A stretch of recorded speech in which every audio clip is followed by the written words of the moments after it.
प्रिय बच्चों, आइए हम आज की अपनी दूसरी क्लास शुरू करते हैं, जिसमें कल तक हमने जहाँ पढ़ाया था उसके आगे से आज हम आपको पढ़ाने वाले हैं। तो चलिए शुरू करते हैं।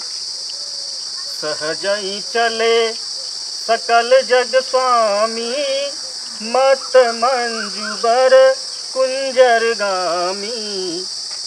सहजई का मतलब होता है बड़ी सहजता के साथ। भगवान श्री राम जब धनुष को तोड़ने के लिए आगे बढ़ते हैं तो बड़ी सहजता के साथ चल रहे हैं। तो यहाँ पे सहजई का मतलब है सहजता के साथ। चले का मतलब चलना, सकल का मतलब होता है सब, जग का मतलब संसार होता है। स्वामी भगवान श्री राम के लिए बताया गया है कि भगवान श्री राम इस पूरे संसार के स्वामी। मत का मतलब मतवाला होता है, मंजू का मतलब होता है सुंदर, बर का मतलब होता है श्रेष्ठ, कुंजर का मतलब हाथी है और गामी का मतलब चलना।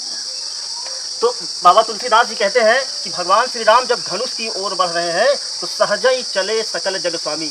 इस पूरे संसार के स्वामी, इस पूरे संसार के ईश्वर भगवान श्री राम बड़ी सहजता के साथ धनुष की ओर आगे बढ़ रहे हैं।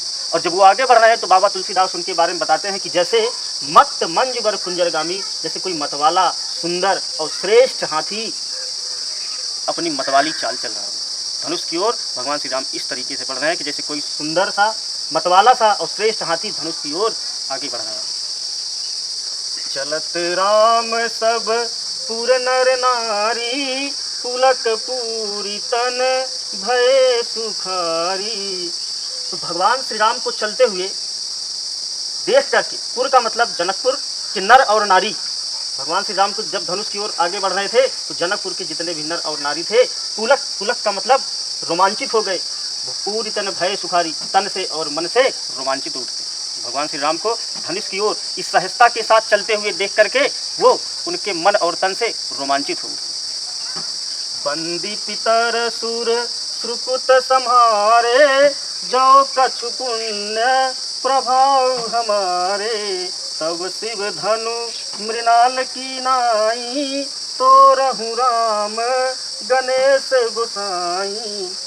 वहाँ पे जितने भी नर और नारी बैठे थे, बंदी का मतलब होता है वंदना करना, पितर, पितर का मतलब होता है अपने पितरों से, अपने पूर्वजों से, सुर का मतलब देवता, सुरकुत समारे मतलब हृदय से प्रार्थना करने लगते। तो बाबा तुलसीदास जी कहते हैं कि भगवान श्री राम को देख करके वहाँ पे जितने भी नर नारी बैठे थे वो अपने पितरों से और देवताओं से हृदय से निवेदन करने लगते हैं, प्रार्थना करने लगते हैं, जो कछु पुण्य प्रभाव हमारे। यदि हम कोई भी पुण्य का काम किया हो उसका प्रभाव आज आपको हमको देना है। हे पूर्वजों, हे देवताओं, आज उसका प्रभाव आप हमें दे दीजिए। तब शिव धनु मृणाल की नाई, तो रहु राम गणेश गोसाई। शिव धनुष शंकर जी के धनुष के लिए कहा गया है, मृणाल कमल की डंडी को कहा जाता है। तो हे पितरों, हे देवताओं, जो ये धनुष है, शंकर जी का धनुष है, वो कमल की डंडी की भांति हो जाए। जैसे कमल की डंडी मुलायम होती है उसी प्रकार से ये धनुष भी हो जाए। तो रहु राम गणेश गोसाई, और हे गणेश भगवान राम जी इस शंकर जी के धनुष को तोड़ दे और सीता जी से उनका विवाह हो जाए। अब अगली पंक्तियों को हम अगले वीडियो में देखेंगे।